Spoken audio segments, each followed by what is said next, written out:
Fala, galera! Questão número 62 de Geografia.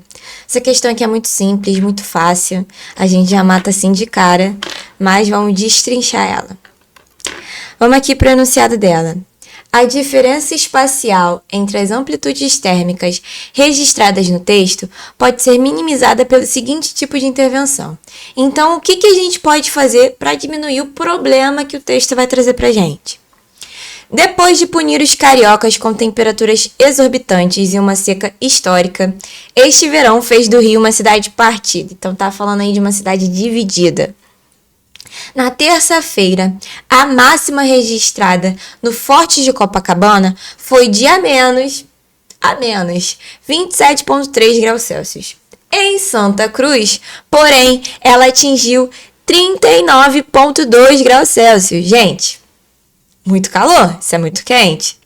E o que esse texto está falando pra gente? Quem falou ilha de calor, acertou, já matou a charada. Por quê? Aqui a gente tem um local com uma temperatura mais baixa, com uma temperatura mais amena, e a gente tem outro local com uma temperatura muito alta. E o que isso acontece?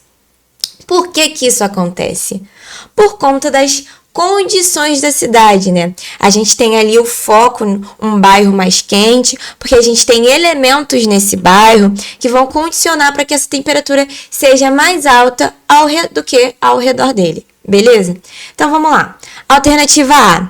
Limitação do número de andares em novas construções. Se a gente limitar esses andares dessas novas construções, isso vai diminuir os problemas da ilha de calor? Não. Essa alternativa aqui, ela está falando sobre circulação atmosférica.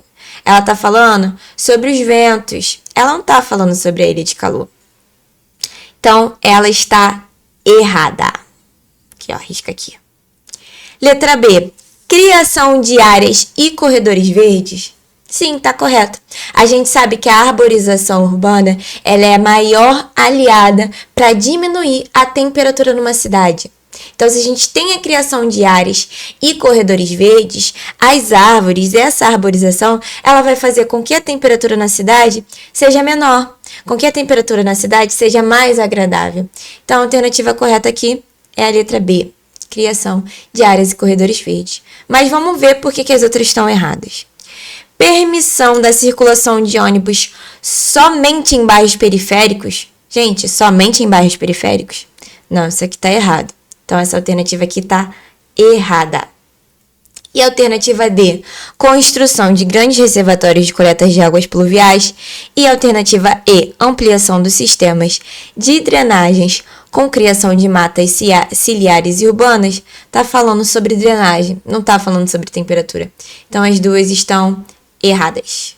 Então, a alternativa correta é a letra B, ok?